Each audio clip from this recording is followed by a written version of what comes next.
संत रामपाल जी महाराज।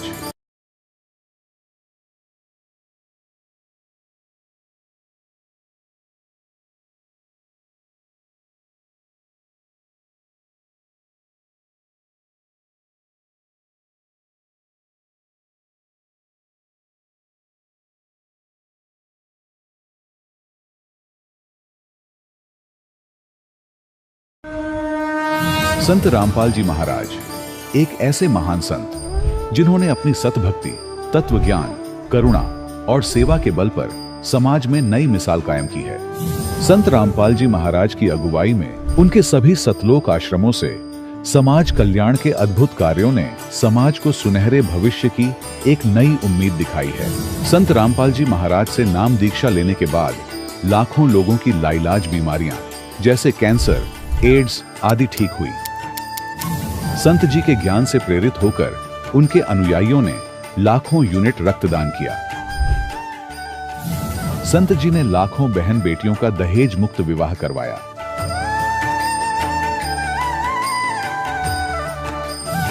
संत जी ने लाखों लोगों का नशा छुड़वाया, करोड़ों उजड़े परिवार बसे। संत जी के आश्रमों में समागम के दौरान निःशुल्क नेत्र चिकित्सा, दंत चिकित्सा प्रदान की जाती है। संत रामपाल जी महाराज द्वारा समय समय पर पर्यावरण संरक्षण के उद्देश्य से बड़े स्तर पर वृक्षारोपण किया जाता है। संत जी ने जरूरतमंदों को तत्काल राहत पहुंचाने के लिए एम्बुलेंस सेवा शुरू की। संत जी अपने अनुयायियों को देहदान के लिए प्रेरित करते हैं, जिससे मानवता की सेवा और चिकित्सा क्षेत्र में सुधार हो सके। संत रामपाल जी महाराज के सभी आश्रमों में हर रोज निशुल्क भंडारा आयोजित किया जाता है, जहां हर वर्ग, हर जाति और हर धर्म के लोग एक साथ बैठकर भोजन करते हैं।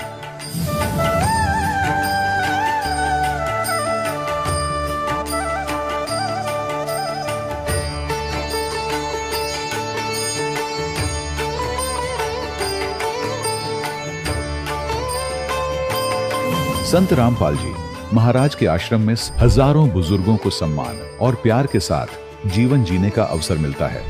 उनके खाने, रहने और स्वास्थ्य की पूरी जिम्मेदारी संत रामपाल जी महाराज उठाते हैं।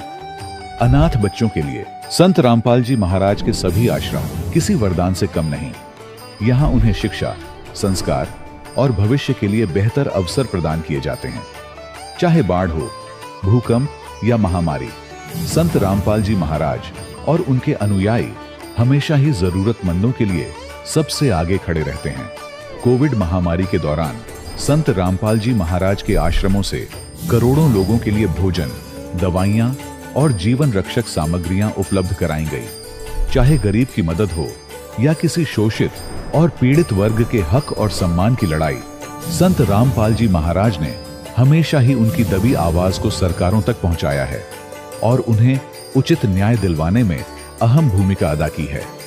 समाज में आध्यात्मिक और सामाजिक मूल्यों के प्रति जागरूकता लाने में संत रामपाल जी महाराज हर कदम पर मानवता के सच्चे सेवक साबित हुए हैं। संत रामपाल जी महाराज का जीवन हमें सिखाता है कि सच्ची सेवा वही है जो निस्वार्थ भाव से की जाए। आइए हम भी इस महान सेवा के कार्य में इस महान संत से जुड़ें और संत रामपाल जी महाराज से नाम दीक्षा लेकर अपने जीवन को धन्य बनाएं।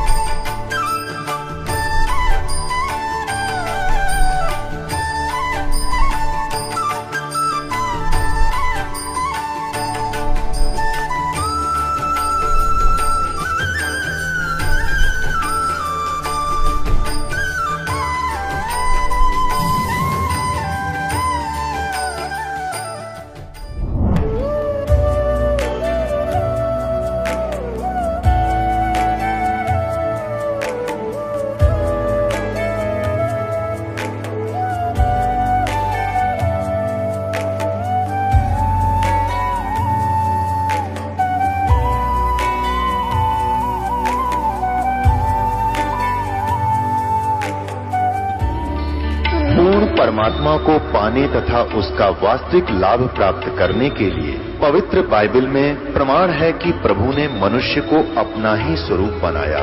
6 दिन में सृष्टि रचकर 7वें दिन विश्राम किया। कुरान शरीफ में प्रमाण है कि हजरत मोहम्मद को खुदा स्वयं कह रहे हैं कि मैंने तुम्हें उस परमात्मा की महिमा बताने के लिए भेजा है। वो परमात्मा कबीर है जिसने 6 दिन में सृष्टि रची तथा 7वें दिन तख्त पर जा विराजा। उसकी खबर किसी बाखबर से पूछकर तो देखो। कृपया अवश्य सुनिए जगत गुरु तत्वदर्शी संत रामपाल जी महाराज के अमृत वचन। दर्शकों, अगर आप भी धार्मिक प्रवृत्ति के हैं तो यह सवाल कहीं न कहीं आपके मन में भी आता होगा कि पूर्ण श्रद्धा से सभी देवी देवताओं की भक्ति करने के बावजूद हमें दुख और कष्टों का सामना क्यों करना पड़ता है। चूरू राजस्थान के रहने वाले मेहुल शर्मा जी के जहन में भी यही सवाल आता था। इन्होंने भी पारंपरिक भक्ति साधना कई वर्षों तक की, लेकिन फिर भी इन्हें पूर्ण संतुष्टि प्राप्त नहीं हुई। दर्शकों, मेहुल जी की जिंदगी तब बदली जब इन्हें संत रामपाल जी महाराज द्वारा लिखित पुस्तक ज्ञान गंगा प्राप्त हुई। दर्शकों, न जाने ज्ञान गंगा पुस्तक में ऐसा क्या लिखा है कि लाखों श्रद्धालु इस पुस्तक को पढ़ने मात्र से संत रामपाल जी महाराज की शरण में आ जाते हैं। आइए जानते हैं कि आखिर मेहुल जी ने अपनी पारंपरिक भक्ति साधना को त्याग कर संत रामपाल जी महाराज की शरण क्यों ग्रहण की। सुनते हैं मेहुल जी की कहानी उन्हीं की जुबानी। नमस्कार सर। सत साहिब। सर, क्या नाम है आपका? मेहुल शर्मा। कहाँ से आए हैं सर? सर, मैं रतनगढ़ चूरू डिस्ट्रिक्ट राजस्थान से। सर, संत रामपाल जी महाराज से नाम दीक्षा लेने से पहले आप क्या भक्ति साधनाएं करते थे? जी हाँ, जो पारंपरिक भक्ति थी वो सारी करते थे। व्रत करना, तीर्थ पे जाना और जितने भी देव देवता हैं उनकी भक्ति करते थे। पर मेरा इष्ट जो था वो मैंने दुर्गा माता को बना रखा था। उनके नवरात्रा करना, हर साल वैष्णो देवी जाना, ये सारी क्रिया मैं करता था। सर, आप देवी देवताओं की भक्ति करते थे तथा दुर्गा माता के नवरात्रों के व्रत भी करते थे और दुर्गा माता को आप अपना इष्ट मानते थे। सर, जो आपने भक्ति साधना की, इनसे आपको क्या क्या लाभ हुए? सर, ये सब सारी साधना करते करते शारीरिक कितने कष्ट थे। उसमें से एक तो मेरे को एलर्जी थी शारीरिक। उसमें रात को मतलब एक महीने में कम से कम 10 से 12 दिन मेरे को पूरी रात बैठ के निकालनी पड़ती थी। इतनी माता जी से मैं प्रार्थना करता था हमारी ये रोग ठीक हो जाए, पर कोई लाभ नहीं मिलता था मेरे को। फिर भी भक्ति एक पीछे से बताई हुई थी भाई परिवार वालों की, भगवान की भक्ति करनी चाहिए, तो मैं माता की भक्ति करता था। फिर भी कोई लाभ नहीं था। घर में क्लेश था, इसके वजह से मेरे को घर छोड़ना पड़ा। कोई इससे विशेष कोई लाभ नहीं मिल रहा था। बस भगवान की तलाश थी कि एक परमात्मा है जो कुछ दूर कर सकता है, परंतु कोई मार्ग नहीं मिल रहा था। धीरे धीरे करते करते समय निकलता गया, पर कोई फ़ायदा नहीं हुआ मेरे को। सर, जो आप दुर्गा माता की भक्ति करते थे उससे आपको कोई लाभ नहीं हुए, लेकिन हाँ, आपने बताया कि आपको एलर्जी की शारीरिक परेशानी जरूर हो गई थी। तो फिर आप संत रामपाल जी महाराज की शरण में कैसे आए? सर, संत रामपाल जी महाराज की शरण में एक बार मैं ट्रेन में जा रहा था तो वहाँ एक पैम्पलेट मैंने देखा, उसमें अवश्य जानिए कुछ ऐसे लिखा हुआ था। उसमें ऊपर ही ऊपर सबसे लिखा हुआ था कि ब्रह्मा विष्णु महेश के माता पिता कौन है। ये प्रश्न मेरे को अंदर से एकदम पूरा का पूरा झकझोर दिया कि ब्रह्मा विष्णु महेश के भी माता पिता हैं। फिर मैंने उसमें और कई सारे प्रश्न पढ़े थे। उसमें एक जगह लिखा हुआ था कि देवी देवताओं की इतनी भक्ति करते हुए भी आप इतने दुखी क्यों रहते हैं। तो वो जब पहले जो साधना करते थे उनको करते करते भी जीवन दुखी था, सुख नहीं मिल रहा था। तो ये जब मैंने देखा, पढ़ा, तो मेरे दिमाग में विचार आया कि भाई ये जो लिखा हुआ है कहीं ना कहीं कुछ ऐसा रहस्य है जो अपने को पता नहीं है जीवन में। फिर उसके नीचे ज्ञानगंगा पुस्तक का नाम लिखा हुआ था। तो मैंने देखा भाई ज्ञानगंगा पुस्तक है, ये अगर अपने को मिल जाए तो हो सकता है अपने दुखों का निवारण हो, जीवन को कोई नई दिशा मिले परमात्मा की तरफ। क्योंकि ऐसा विश्वास था मन में कि ये कोई ऐसी शक्ति है इस ब्रह्मांड में जो अपने दुख दूर कर सकती है, जो यहाँ के जीवन मृत्यु के चक्कर से निकाल सकती है। परंतु ज्ञान नहीं था, इसलिए कुछ पहले तो कर नहीं रहे थे। पर ये जो प्रश्न उसको देखा पैम्पलेट को और सारा उसमें देखा तो दिमाग में आया कि भाई ये कुछ ऐसा है, इसको पढ़ने से अपने को कुछ ज्ञान मिलेगा। तो मैंने क्या किया कि उसमें कुछ वेबसाइट नीचे थी। मैं क्या पैसे से इंजीनियर हूँ, कंप्यूटर इंजीनियर। तो मैंने सोचा कि ये वेबसाइट है, इस वेबसाइट से अपने इसको ज्ञान को, ये ज्ञान गंगा पुस्तक है, इसको अपने ले सकते हैं। तो मैं अगले दिन वापस आ गया। वापस आके मैंने क्या किया कि वेबसाइट पे ये खोला और ज्ञान गंगा पुस्तक को मैंने देखा, परंतु इतना गौर नहीं किया, कुछ काम में लग गया। बाद में क्या कि उसको छोड़ दिया एक बार। फिर उसके अगले दिन क्या हुआ कि कोई भगत जी हैं जो संत रामपाल जी महाराज से उनका नाम लिया हुआ था, उन्होंने क्या कि वो पुस्तक लेके आए थे मेरे शॉप पे, कि वो दे रहे थे सभी जगह भी 10-10 रुपये में। तो मेरे पास है, तो मेरे को उन्होंने बोला कि सर जी ये पुस्तक है, आप ले लो। तो मैं कहा भाई पुस्तक तो कौन पढ़ेगा, क्या करेंगे। तो उनके पास क्या 2 पुस्तक थी, ज्ञान गंगा और धरती पे अवतार।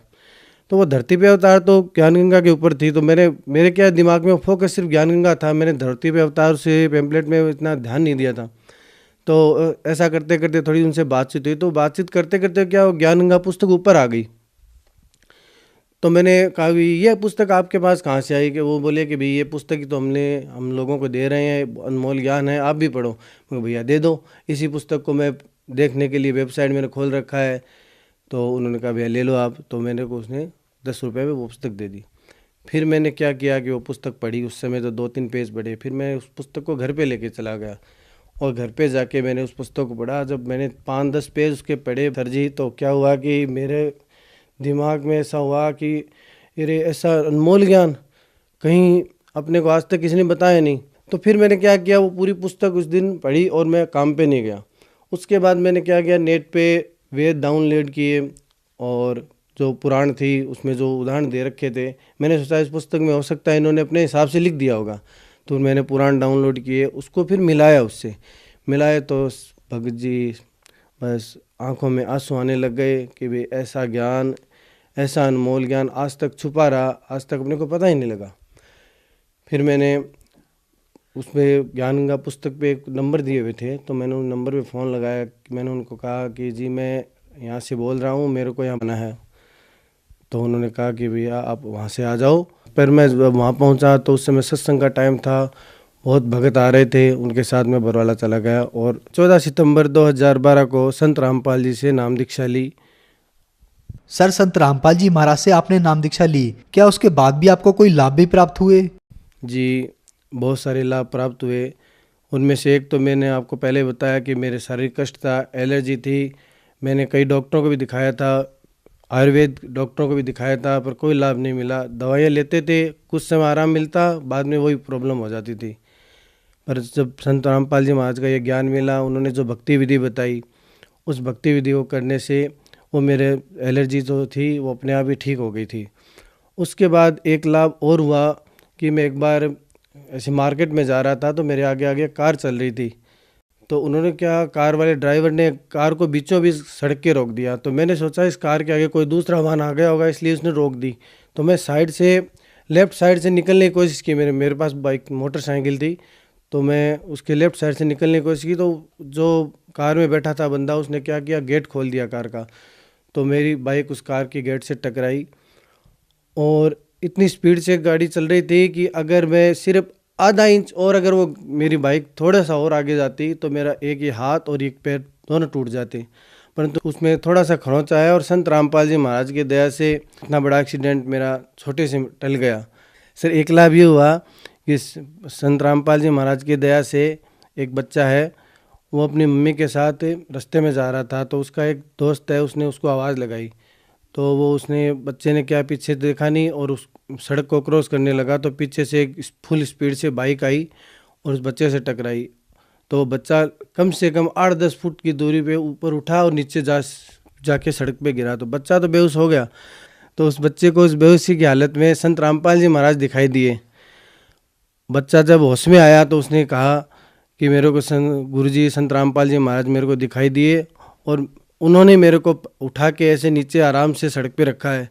उस बच्चे को जब उन्होंने उठाया, देखा तो उस बच्चे को एक भी खरोंच नहीं लगी थी। तो ये इस दास के साथ बहुत बड़ा चमत्कार हुआ। सर, आज साइंस का युग है, आप आज भी संत रामपाल जी महाराज की दी हुई भक्ति कर रहे हैं, तो लोगों का ये मानना है कि आप लोग संत रामपाल जी महाराज से आज भी अंधश्रद्धा के तहत जुड़े हुए हैं। आपका क्या मानना है? जी नहीं, ऐसा कुछ नहीं है। देखो, संत रामपाल जी महाराज जो ज्ञान बताते हैं वो सारा का सारा वेद, गीता, पुराण, बाइबिल, कुरान इन सब से प्रमाणित है। आज सारा समाज पढ़ा लिखा है। जो संत रामपाल जी महाराज बता रहे हैं उसको आप अपने जो धार्मिक पुस्तक है उनसे मिला के देखो और फिर आपको पता लगेगा कि वास्तव में भक्ति क्या है, परमात्मा कौन है। कहने को तो कोई भी कह देता है कि भाई मैं परमात्मा हूँ या मैं जो भी हूँ, कुछ भी कह दे, पर उसका एक प्रमाण होना चाहिए। संत रामपाल जी कबीर साहब को परमात्मा बता रहे हैं, तो आप ये देखो कि भाई अपने जो पुस्तक है कुरान शरीफ में लिखा हुआ है कि वो कबीरन अल्लाह है। वेदों में लिखा कबीर देव सैकड़ों जगह नाम आया हुआ है। अब ये अपने वेदों में, कुरान शरीफ में, गुरु ग्रंथ साहिब में सब जगह लिखा हुआ है कबीर साहब का नाम। पढ़ा लिखा समाज है, उनसे ये प्रार्थना करता हूँ कि आप वेदों को, गीता को, इनको पढ़ो, उनमें देखो कि रियल में जो लिखा हुआ है उस ज्ञान को अपनाओ, न कि कुछ और कहने। किसी ने कह दिया कि ऐसा कर लो, किसी ने कह दिया वहाँ तीर्थ पे जाओ, किसी ने कह दिया कि व्रत कर लो। ये कहीं प्रमाण है तो आप करो, अगर ये प्रमाण नहीं है तो उसको छोड़ो। और संत रामपाल जी महाराज जो ज्ञान बता रहे हैं उसको आप सुनो और उसको देखो। उसको आपको देखने से पता लगेगा कि वास्तव में परमात्मा कौन है। संत रामपाल जी महाराज जो भक्ति बता रहे हैं वो सही भक्ति है। उस सही भक्ति करने से आज लोगों को लाभ हो रहे हैं, शारीरिक लाभ हो रहे हैं, आर्थिक लाभ हो रहे हैं, मानसिक लाभ हो रहे हैं।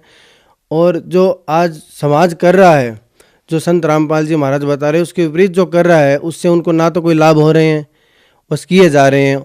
लाभ होने की वजह हानियाँ ही होती है। जो संत रामपाल जी महाराज बता रहे हैं उसके विपरीत जो भक्ति कर रहे हैं वो अंधश्रद्धा भक्ति है। सर, जो श्रद्धालु आज आपको सुन रहे हैं, आप उन्हें क्या संदेश देना चाहेंगे?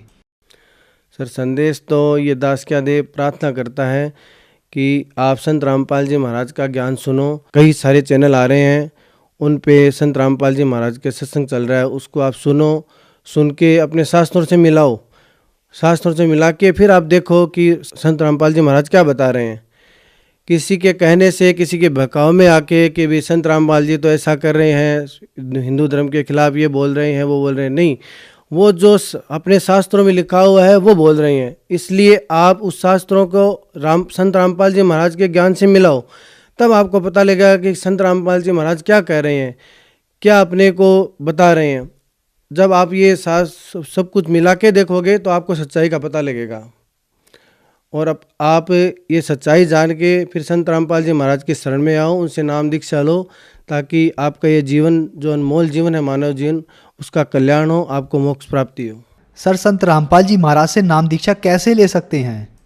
सर, संत रामपाल जी महाराज से नाम दीक्षा लेने के लिए आजकल कई चैनल पे संत रामपाल जी महाराज के प्रवचन आते हैं, सत्संग आ रहा है, उसके नीचे पट्टियाँ चलती है जिसमें मोबाइल नंबर लिखे हुए रहते हैं। आप उन मोबाइल नंबर पे संपर्क करोगे तो आप जो अपनी लोकेशन बताओगे उसके अनुसार आपको नाम दीक्षा जो केंद्र बने हुए हैं उनका पता बताया जाएगा। उस पते पे आप जाके नज़दीकी वहाँ अपना नाम दीक्षा ले सकते हो संत रामपाल जी महाराज से और अपना कल्याण करवा सकते हो।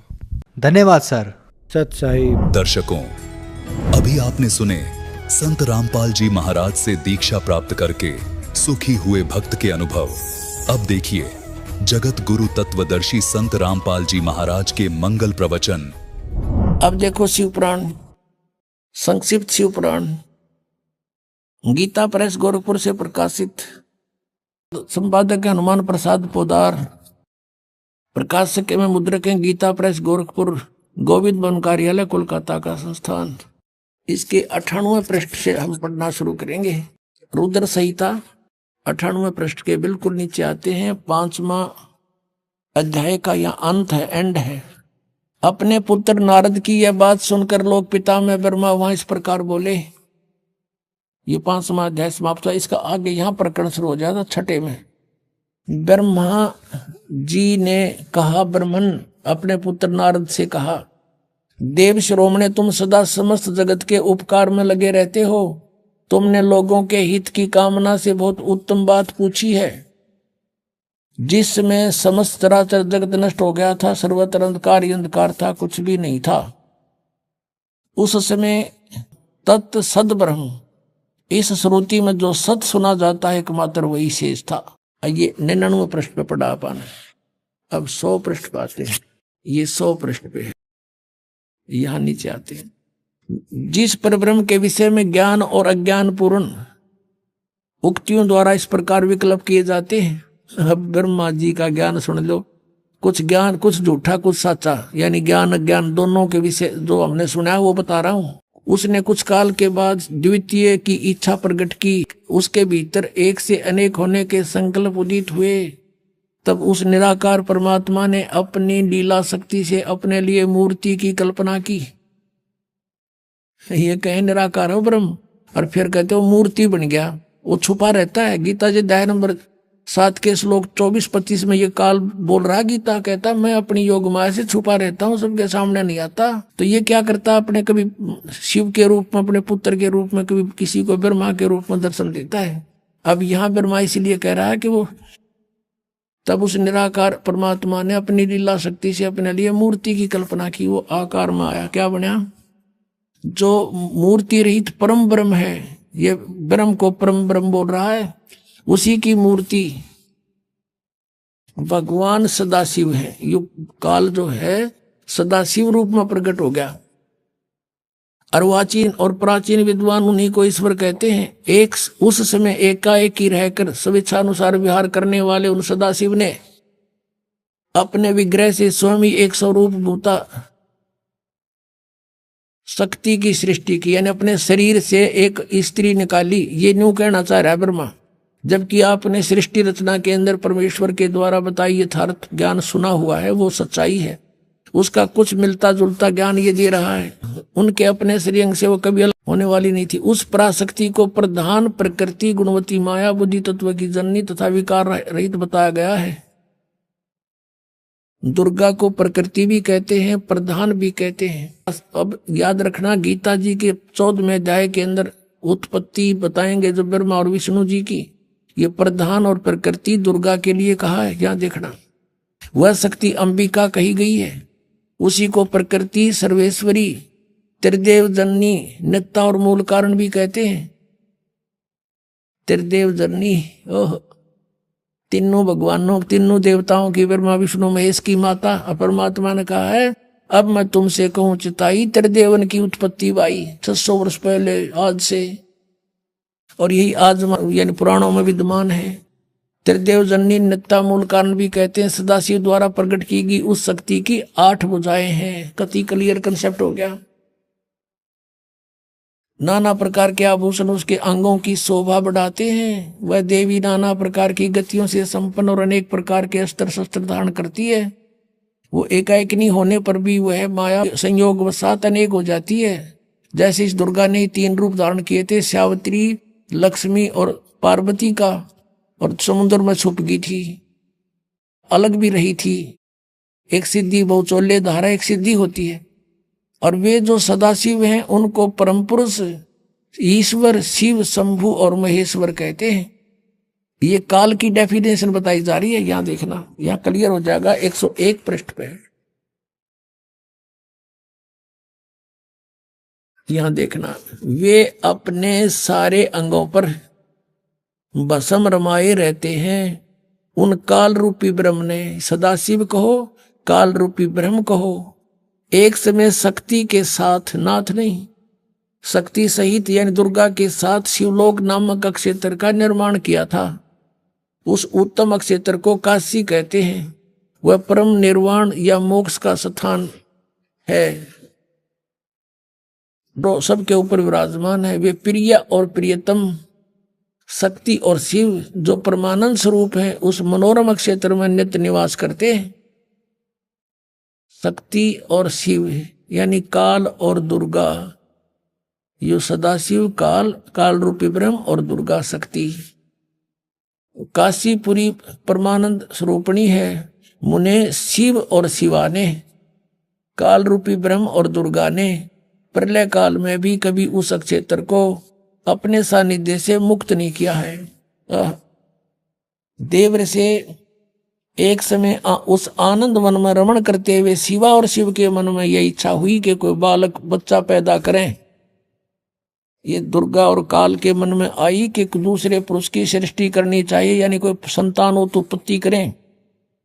जिस पर यह सृष्टि संचालन का महान भार रखकर हम दोनों केवल काशी में रहकर स्वेच्छानुसार विचरें और निर्वाण धारण करें, ऐसा निश्चय करके शक्ति सहित सर्वव्यापी परमेश्वर शिव ने अपने वाम भाग के 10वें अंग पर अमृत मल दिया, यानी पति पत्नी व्यवहार किया। फिर तो वहां से एक पुरुष प्रकट हुआ, एक बालक का जन्म हुआ। देखना 102 पृष्ठ पे।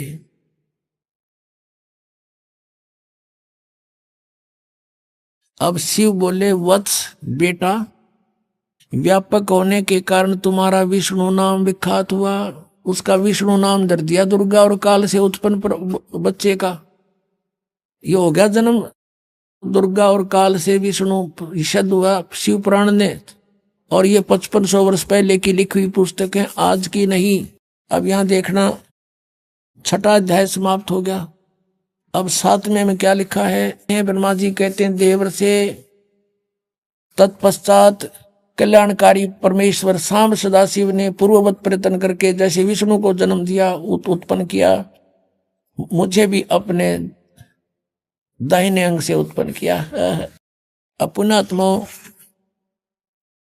अब इनने कोई पूछने वाला हो, इनमें ऋषियां ने 5500 वर्ष हो गए इस पुराणों को लिखे हुए, आज तक ये हमें कह नहीं बता सके। जब इन पर आश्रित थे, ब्लाइंड फेथ किया करते थे कि बड़े विद्वान पुरुष हैं, संस्कृत भाषा को जानने वाले हैं, और परमात्मा से हमारे को इसलिए दूर रखा, भगवान की वाणी को स्वीकार करने नहीं दिया और परमात्मा को परमात्मा नहीं मानने दिया। ये मां शत्रु रहे हमारे ये अज्ञानी नीम हकीम गुरु, चाहे वो किसी धर्म मजहब के रहे हैं। अब यहां पर अब 2 तो सिद्ध हो गए कि दुर्गा और काल से विष्णु जी और ब्रह्मा जी की उत्पत्ति तो स्पष्ट होगी, कंसेप्ट क्लियर हो गया। अब रह गया शिव। अब यहां ये विचलित हो गया अनुवाद करता कि यहां प्रकरण चल रहा है जन्म उनकी उत्पत्ति का, तो विष्णु मूल संस्कृत में विद्वान है, मूल पाठ में। यहां उसने सोचा शिव जी से शिव की उत्पत्ति कैसे लिखूं, हाथ कांप गए। अब लेकिन कहते हैं, चोर चुरावे तुमड़ी गाड्डा पानी में, वो गाड्डा हुआ ऊपर आवनो सच्चाई छानी ना। अब दिखाता हूं आपको विद्वेश्वर संहिता पृष्ठ नंबर 24, 25, 26 पे। एक समय ब्रह्मा और विष्णु जी का इस बात पर झगड़ा हो गया। ब्रह्मा जी कहते मैं, विष्णु जी को कहते मैं तेरा बाप, और विष्णु जी कहते मैं तेरा बाप। अब इनको ऐसा भ्रम क्यों हुआ? क्योंकि काल ने प्रतिज्ञा कर रखी है कि मैं अपने वास्तविक शरीर रूप में कभी किसी को दर्शन नहीं दूंगा। तो साधकों ने साधनाएं की, हठ योग किया, किसी को ब्रह्मा के रूप में दर्शन दे दिया। जो त्रिलोक इसका पुत्र ब्रह्मा साक्षात सबको दिखाई देता है, देवता है। तो सबने मान लिया कि ब्रह्मा ही सर्वशक्तिमान है, यही परमात्मा हमने समाधि में देख लिया। ये छुपाए हुए अपने आप को सब उसके गुणगान करने लगे।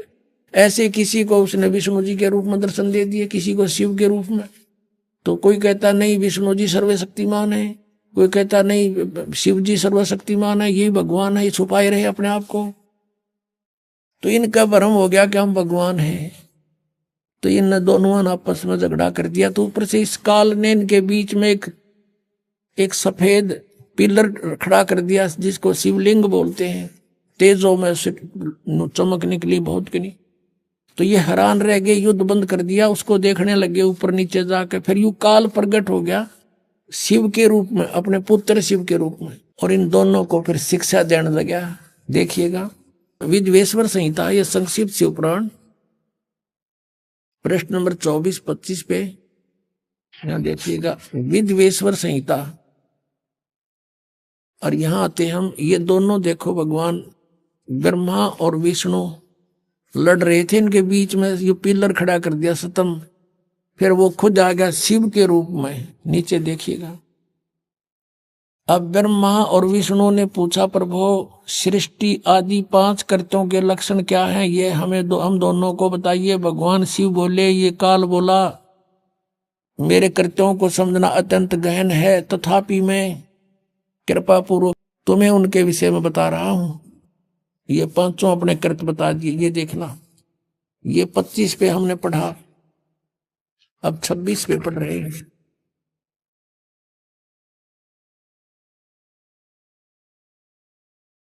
पुत्रो अब ये काल कहता है ब्रह्मा और विष्णु जी को, पुत्रों तुम दोनों ने तपस्या करके प्रसन्न हुए मुझ परमेश्वर से सृष्टि और सतीथि नामक 2 कृत प्राप्त किए हैं।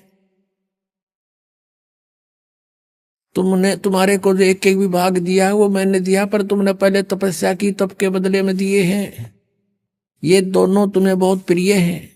इसी प्रकार मेरी विभूति स्वरूप रुद्र और महेश्वर ने, ये मैं नहीं, अन्य 2 अन्य उत्तम कृत्य संहार और तिरोभाव मुझसे प्राप्त किए हैं। अब देखो 4 हो गए, ये 2 तो ये हो गए तुम दोनों ने, ब्रह्मा और विष्णु जी, और रुद्र और महेश्वर, और बोलने वाला 5वां सिद्ध हो गया, इनका पुत्र है।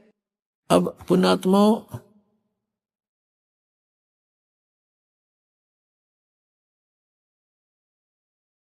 ये ज्ञान परमेश्वर ने 600 वर्ष पहले कहा था धर्मदास जी को, और धर्मदास जी से कहा था तू अभी डंडोरा ना पीटिए इसका, आन देश में फिर इन सब की जो ना गांठ बांध देंगे।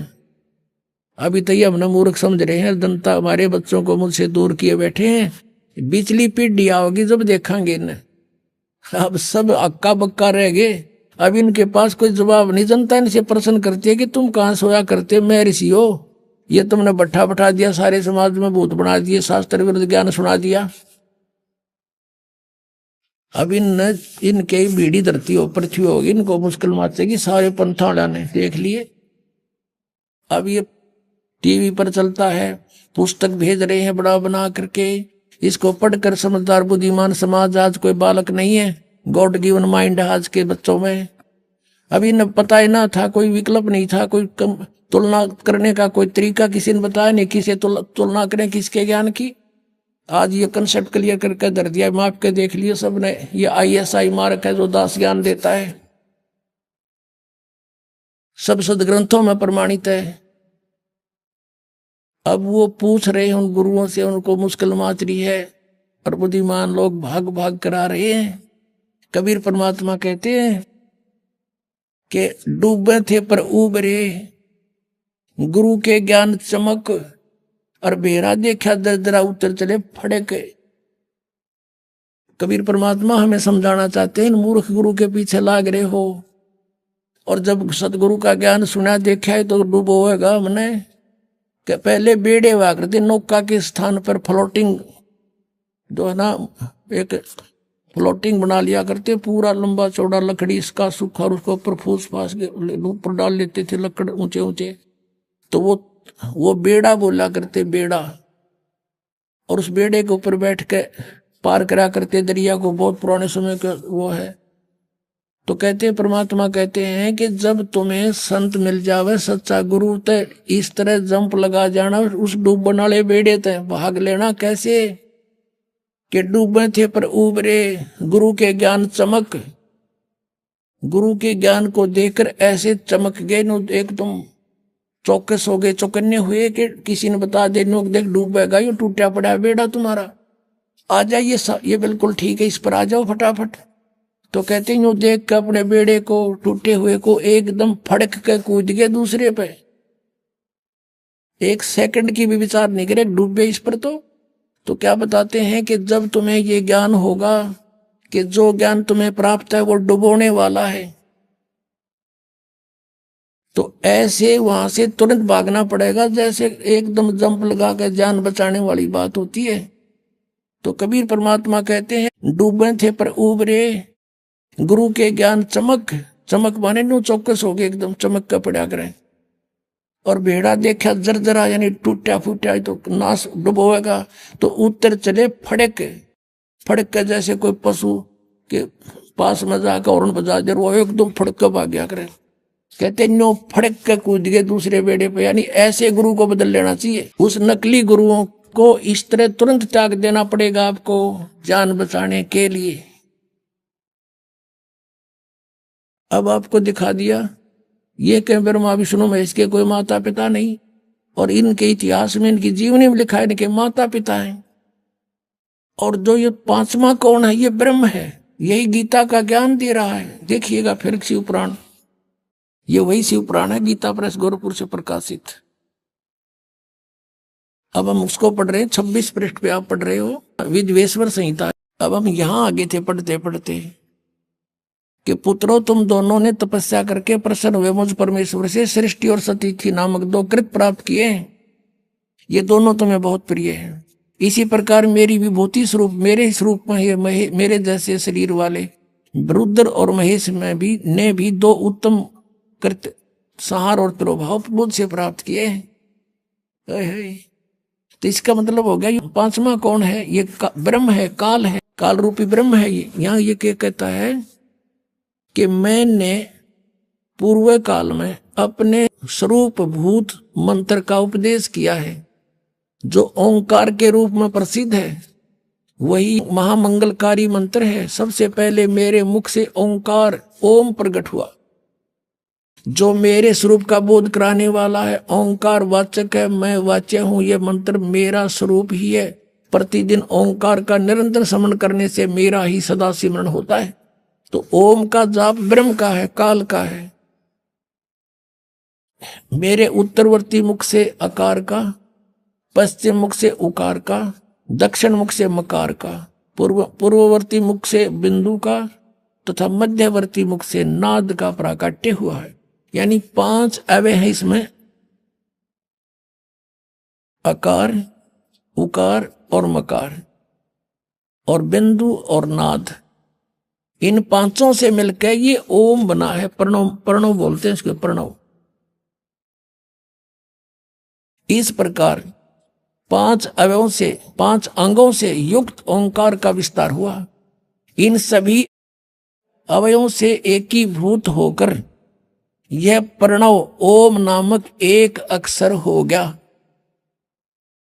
ओम इति एकाक्षरम ब्रह्म विहारण माम अनुसमरण यह प्रयाति तदंदेहम सयाति परमाम गतिम। गीता जी के अध्याय नंबर 8 के श्लोक 13 में गीता का ज्ञान ये ब्रह्म ही दे रहा है इति सिद्धम। वो कह रहा मेरा एक ओम अक्षर है, नथिंग एल्स। और यहां जो इन्होंने नकलियान बना रखा है ना, ओम नमः शिवाय, ये 5 अक्षर का मंत्र है। ये ओम नमः शिवाय कोई मंत्र नहीं है मूल पाठ में। ये अनुवाद करता कि अपनी अड़ंगा अड़ाया हुआ है, इसलिए ये गोठ लिया ओम नमः शिवाय, ओम नमः शिवाय। अरे तो सीधा ओम मंत्र बता रहा, क्या नथिंग एल्स। अपने आत्मा एक तो ये सद हो गया कि गीता जी का ज्ञान ये काल रूपी ब्रह्म ही बोल रहा था। ये यहां भी कह रहा है मेरा ओम मंत्र है। ये ब्रह्मा विष्णु महेश का पिता है, दुर्गा इनकी माता, इति सिद्धम। और ये तीनों नासवान है, ये दिखाते हैं आपको। जन्म है तो मृत्यु भी होगी इनकी। श्री देवी पुराण देखिए, गीता प्रेस गोरखपुर से प्रकाशित, संपादक है हनुमान प्रसाद पोदार चिमनलाल गोस्वामी। ये गीता प्रेस गोरखपुर से प्रकाशित है। अब देखिएगा इसके 123 पृष्ठ पे, तीसरा स्कंद। अब भगवान विष्णु अपनी माता दुर्गा की स्तुति करते हुए बोले, तुम शुद्ध स्वरूपा हो, ये सारा संसार तुम्हीं से उद्भासित हो रहा है। मैं ब्रह्मा और शंकर हम सभी तुम्हारी कृपा से विद्यमान हैं। हमारा आविर्भाव यानी जन्म और तिरोभाव माने मृत्यु हुआ करता है। हमारा तो जन्म और मृत्यु होता है। केवल तुम ही नित्य हो, जगत जननी हो, प्रकृति और सनातनी देवी हो। भगवान शंकर बोले, देवी यदि माँ बाग विष्णु तुम्ही से प्रकट हुए हैं तो उनके बाद उत्पन्न होने वाले ब्रह्मा भी तुम्हारे ही बालक हुए। फिर तमोगुणी लीला करने वाला शंकर क्या तुम्हारी संतान नहीं हुआ? अर्थात मेरी भी माँ तुम ही हो, अर्थात मुझे भी जन्म देने वाली, उत्पन्न करने वाली तुम ही हो। शिवे संपूर्ण संसार की सृष्टि करने में तुम बड़ी चतुर हो। इस संसार की सृष्टि, सतिथि और संहार में तुम्हारे गुण सदा समर्थ हैं। उन्हीं तीनों गुणों से उत्पन्न हम ब्रह्मा विष्णु एवं शंकर नियमानुसार कार्य में तत्पर रहते हैं। अब इस पवित्र पुराणों ने ये स्पष्ट कर दिया, पवित्र देवी पुराण ने 5 कंसेप्ट क्लियर कर दिए इसमें। एक तो ये कर दिया कि ब्रह्मा विष्णु महेश का जन्म मृत्यु होता है, ये नाशवान है। दूसरा ये कर दिया कि प्रकृति दुर्गा है, प्रकृति दुर्गा को कहते हैं। और तीसरा ये कर दिया कि ये रजगुण ब्रह्मा है, सतगुण विष्णु, तमगुण शिव जी। अभी आपने सुने संत रामपाल जी महाराज के मंगल प्रवचन। आइए अब सुनते हैं संत रामपाल जी महाराज से नाम दीक्षा लेकर सतभक्ति करके अद्भुत लाभ प्राप्त करने वाले अनुयायी के विचार। दर्शकों, आज हम आपके सामने एक ऐसी महिला का साक्षात्कार प्रस्तुत करने जा रहे हैं जो आज भारत की हर दूसरी महिला के घर की कहानी है। ये कहानी है कैथल हरियाणा की रहने वाली मोनिका जी की, जिनके पति बहुत ज्यादा नशा किया करते थे, जिससे निजात पाने के लिए इन्होंने कई प्रयत्न किए परंतु कोई समाधान नहीं मिला। लेकिन आज संत रामपाल जी महाराज से नाम दीक्षा लेने के बाद इनका कहना है कि इनके पति का नशा पूर्ण रूप से छूट गया है। दर्शकों, यह बड़ी हैरानी की बात है कि जिस नशे को सरकार नशा मुक्ति केंद्र खोलकर भी नहीं छुड़ा पाई, उस नशे को संत रामपाल जी महाराज के ज्ञान ने जड़ से खत्म कर दिया है। आइए जानते हैं कि आखिर संत रामपाल जी महाराज ने किस तरह से उनके पति का नशा छुड़वाया। सुनते हैं मोनिका जी की कहानी, उन्हीं की जुबानी। नमस्कार जी। नमस्कार जी। क्या नाम है बहन जी आपका? मोनिका।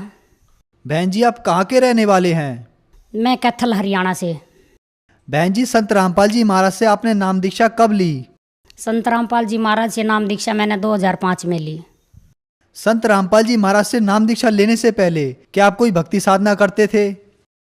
हाँ, संत रामपाल जी महाराज से नाम दीक्षा लेने से पहले हम शिव जी की भक्ति करते थे और शेरा वाली की करते थे, और जैसे सोमवार का व्रत करते थे और शिवरात्रि वाले दिन भी व्रत करते थे।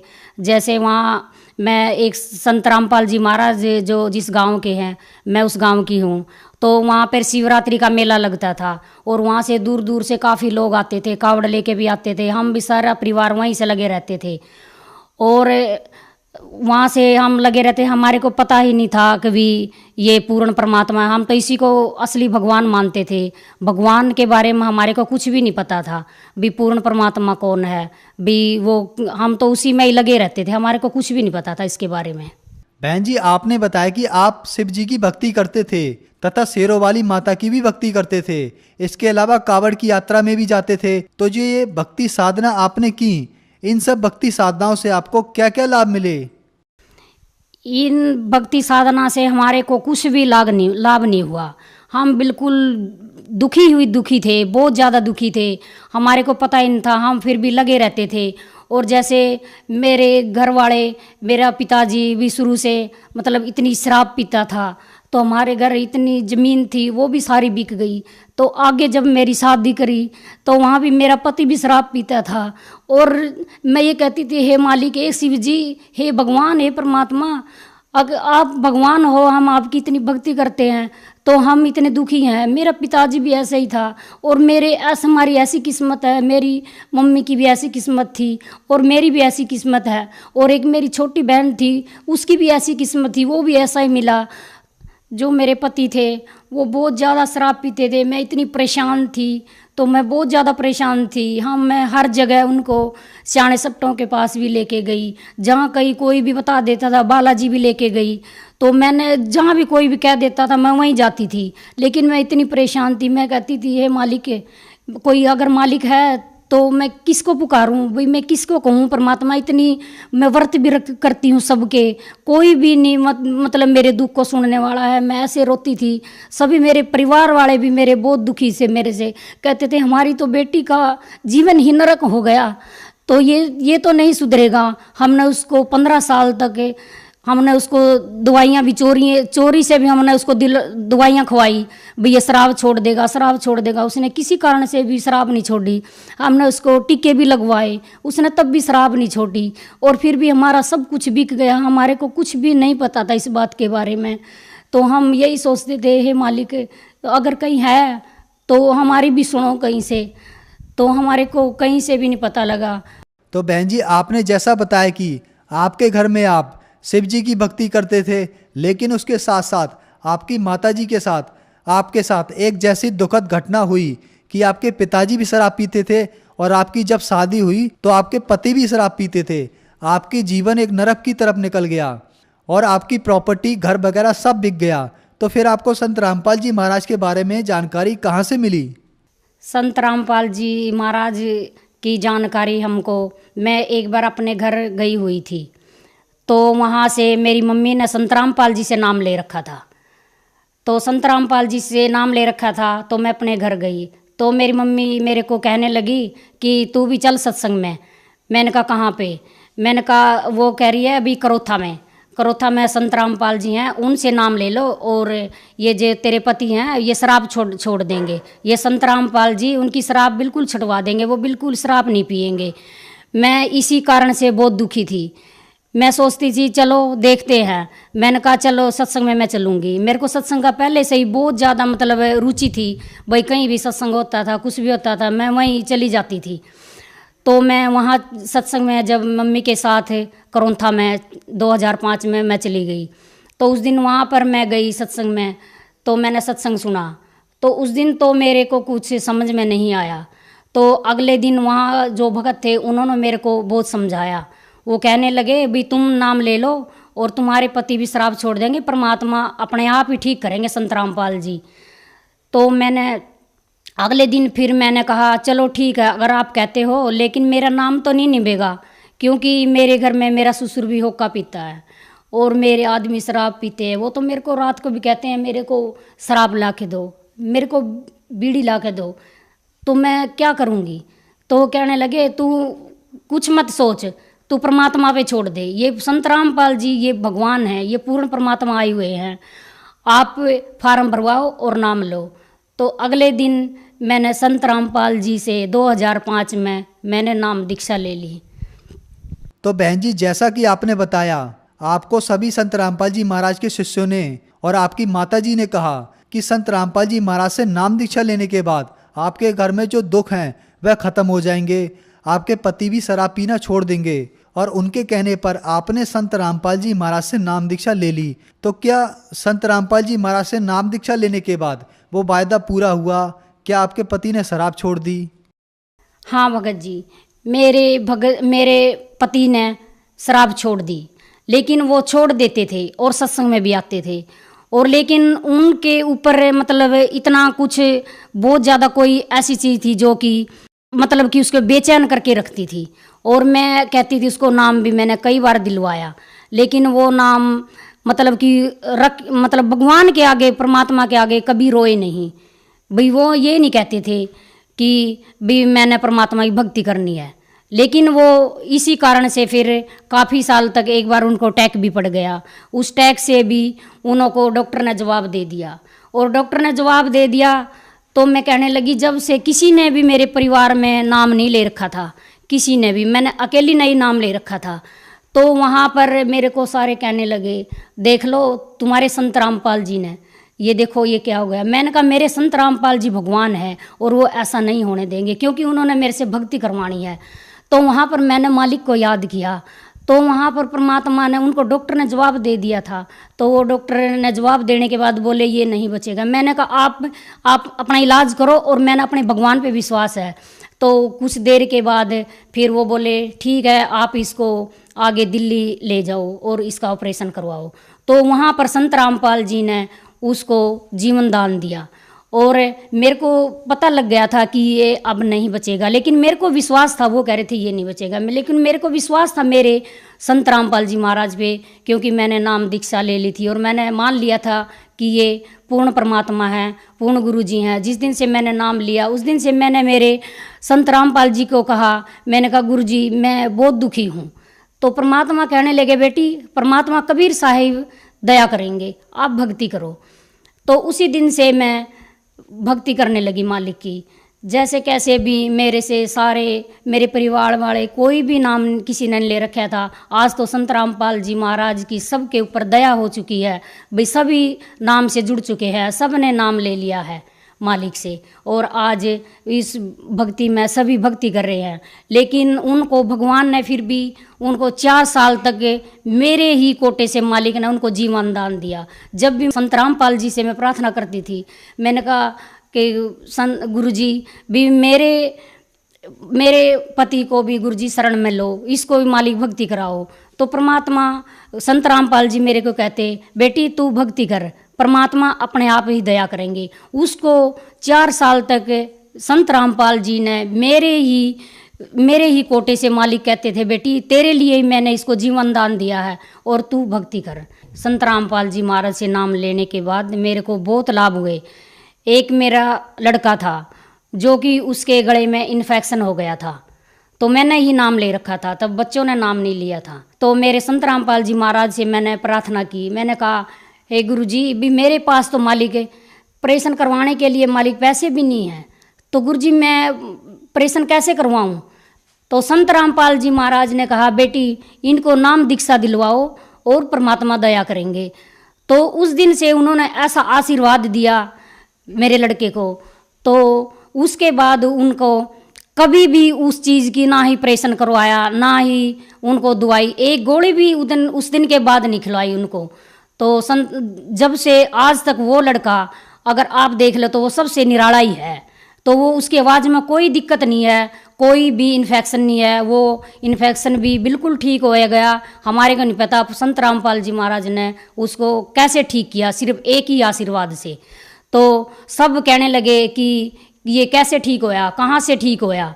मैंने कहा मेरे संत रामपाल जी ने भाई इसको ठीक किया है, हमने तो कोई ऑपरेशन नहीं करवाया, इसका ऑपरेशन बोल दिया था डॉक्टरों ने, तो हम तो संत रामपाल जी महाराज ने इसको ठीक किया। उसके बाद एक मेरा छोटा लड़का है, उसको एक्सीडेंट हो गया था। तो जब एक लड़का पीछे बैठा था, उसके छोटा ही था, तब उसको एक ऐसे पता लगा भी एक दूसरी मोटरसाइकिल के साथ उसकी मोटरसाइकिल टकरा गई है। तो वो मोटरसाइकिल बिल्कुल ही टूट गई। वो मोटरसाइकिल कभी हमने चलाई भी नहीं, वो ऐसी हो गई। उसको देखने वाले ये कह रहे थे कि ये मोटरसाइकिल तो बिल्कुल टूट गई, जो इसके ऊपर बैठा होगा तो बिल्कुल भी नहीं बचा होगा। और लड़के को कुछ भी चोट नहीं आई, बस बिल्कुल थोड़ी सी चोट आई। और एक लड़का पीछे बैठा था जो, उसके पैर में थोड़ी सी चोट आई और मोटरसाइकिल बिल्कुल टूट गई। तो सब देखने वाले कह रहे थे भाई इसका लड़का ये तो बिल्कुल ही नहीं बचा होगा, जैसे मतलब कि इसका एक्सीडेंट जैसे हुआ है। तो मालिक ने उसको भी जीवन दान दिया। और एक लाभ और मेरे को, अभी थोड़े ही दिन की बात है, तो मैं बीमार हो गई, मेरे को बुखार चढ़ गया। तो एक दिन रात को मेरे को ऐसे ही सपना में दिखाई दिया जैसे मेरे को गले में कैंसर हो गया। तो जिस दिन से मेरे को ऐसे ही पता चला अभी मेरे को कैंसर हो गया, मैं कह रही मेरे को कैंसर कैसे हो गया? हम तो संत रामपाल जी महाराज की शरण में हैं, हमारे को नहीं हो सकता कैंसर। तो मैं उसी दिन से मेरे को बुखार हो गया। मेरे को 2 महीने तक बुखार हुआ। तो 2 महीने के अंदर मैं कभी भी डॉक्टर के पास एक गोली तक भी नहीं लेने नहीं गई। मैंने कहा नहीं, मेरे संत रामपाल जी मेरे को ऐसे ही ठीक करेंगे। अगर मेरे को हो भी गया तो कोई दिक्कत नहीं, हम नहीं जाएंगे, ना हम टेस्ट करवाएंगे, ना ही हम जाएंगे। जैसे मेरे को दिक्कत होती थी, मेरे को पता लगता था भी मेरे अंदर कोई दिक्कत है, लेकिन मैंने कभी भी डॉक्टर के पास कभी भी मैं टेस्ट करवाने नहीं गई। कभी मैं 5 रुपए की मैंने कभी गोली भी नहीं खाई। तो संत रामपाल जी महाराज ने मेरे को ऐसे ही मेरे को बिल्कुल ठीक कर दिया। आज मेरे को कोई ये भी नहीं कह सकता भी आप कोई जैसे बीमार हुए थे। एक लाभ और हुआ भगत जी, जैसे मैं 8 सालों से मैं किराए के मकान में रह रही थी, तो आज संत रामपाल जी महाराज ने मेरे को 20 लाख का मकान दिला दिया परमात्मा ने। तो मैं ये सोच भी नहीं सकती थी भी मेरी इतनी औकात है। तो मालिक मैं क्या क्या लाभ सुनाऊं, क्या क्या उसके गुण गाऊं, तो मैं तो गुण गाती गाती भी थक जाऊंगी। मैं तो इतनी दुखी थी, हे भगवान, मैं बहुत दुखी थी। मेरे को संत रामपाल जी मेरे को भगवान मिल गए, मेरे से उससे ज़्यादा मेरे को कुछ नहीं चाहिए। मैं तो ये कहती हूँ, हे मालिक, हे परमात्मा सतगुरु रामपाल जी महाराज, हमारे तो सिर्फ अब भक्ति और हमारे को तो मोक्ष चाहिए। सिर्फ हमारे को अब किसी चीज़ की भी यहाँ कोई इच्छा नहीं है। बहन जी, संत रामपाल जी महाराज से नाम दीक्षा लेने के बाद आपका घर स्वर्ग जैसा हो गया। आपको बहुत अधिक आर्थिक लाभ भी हुए, आपके बच्चों को शारीरिक लाभ भी हुए। इसके अलावा आपके पति की शराब भी छूट गई। तो जो समाज आज आपको सुन रहा है, आप उन्हें क्या संदेश देना चाहेंगे? जो आज समाज, बहन भाई सब जो भी आज मेरी तरह से दुखी तो सभी हैं यहाँ पर, सुखी तो यहाँ पर कोई नहीं है। लेकिन कहने का नाम हो गया भाई हम सुखी हैं, लेकिन दुखी सब हैं।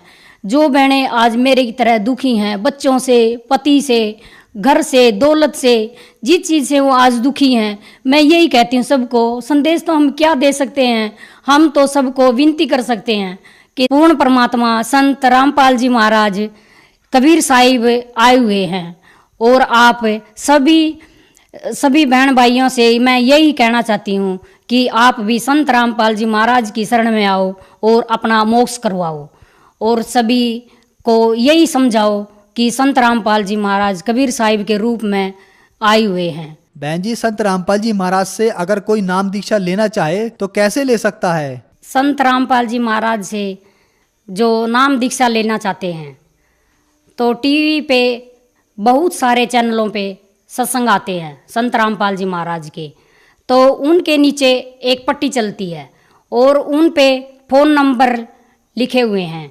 आप जहाँ भी हो, कहीं भी हो, तो आप उन नंबर पे फ़ोन करो और आपको आपके नज़दीकी हर जगह, हर ज़िले, हर शहर में नाम दीक्षा नाम सेंटर खुले हुए हैं, तो वहीं आपसे बता दिया जाएगा और आप नाम दीक्षा प्राप्त कर सकते हैं।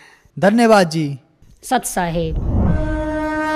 संत रामपाल जी महाराज एक ऐसे महान संत जिन्होंने अपनी सतभक्ति, तत्व ज्ञान, करुणा और सेवा के बल पर समाज में नई मिसाल कायम की है। संत रामपाल जी महाराज की अगुवाई में उनके सभी सतलोक आश्रमों से समाज कल्याण के अद्भुत कार्यों ने समाज को सुनहरे भविष्य की एक नई उम्मीद दिखाई है। संत रामपाल जी महाराज से नाम दीक्षा लेने के बाद लाखों लोगों की लाइलाज बीमारियां जैसे कैंसर, एड्स आदि ठीक हुई। संत जी के ज्ञान से प्रेरित होकर उनके अनुयायियों ने लाखों यूनिट रक्तदान किया। संत जी ने लाखों बहन बेटियों का दहेज मुक्त विवाह करवाया।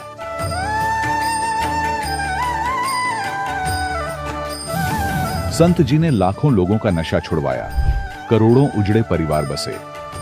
संत जी के आश्रमों में समागम के दौरान निःशुल्क नेत्र चिकित्सा, दंत चिकित्सा प्रदान की जाती है।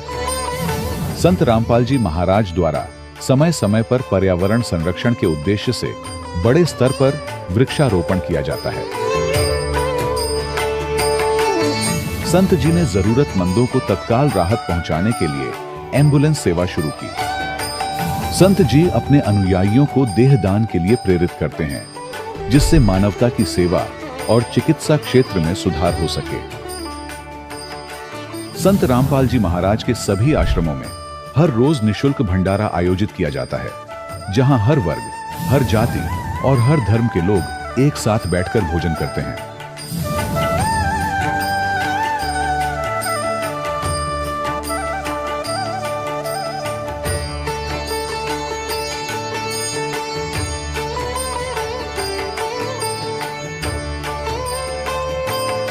संत रामपाल जी महाराज के आश्रम में हजारों बुजुर्गों को सम्मान और प्यार के साथ जीवन जीने का अवसर मिलता है।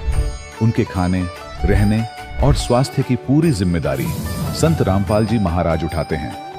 अनाथ बच्चों के लिए संत रामपाल जी महाराज के सभी आश्रम किसी वरदान से कम नहीं। यहाँ उन्हें शिक्षा, संस्कार और भविष्य के लिए बेहतर अवसर प्रदान किए जाते हैं। चाहे बाढ़ हो, भूकंप या महामारी, संत रामपाल जी महाराज और उनके अनुयायी हमेशा ही जरूरतमंदों के लिए सबसे आगे खड़े रहते हैं। कोविड महामारी के दौरान संत रामपाल जी महाराज के आश्रमों से करोड़ों लोगों के लिए भोजन, दवाइयां और जीवन रक्षक सामग्रियां उपलब्ध कराई गई। चाहे गरीब की मदद हो या किसी शोषित और पीड़ित वर्ग के हक और सम्मान की लड़ाई, संत रामपाल जी महाराज ने हमेशा ही उनकी दबी आवाज को सरकारों तक पहुंचाया है और उन्हें उचित न्याय दिलवाने में अहम भूमिका अदा की है। समाज में आध्यात्मिक और सामाजिक मूल्यों के प्रति जागरूकता लाने में संत रामपाल जी महाराज हर कदम पर मानवता के सच्चे सेवक साबित हुए हैं। संत रामपाल जी महाराज का जीवन हमें सिखाता है कि सच्ची सेवा वही है जो निस्वार्थ भाव से की जाए। आइए हम भी इस महान सेवा के कार्य में इस महान संत से जुड़ें और संत रामपाल जी महाराज से नाम दीक्षा लेकर अपने जीवन को धन्य बनाएं।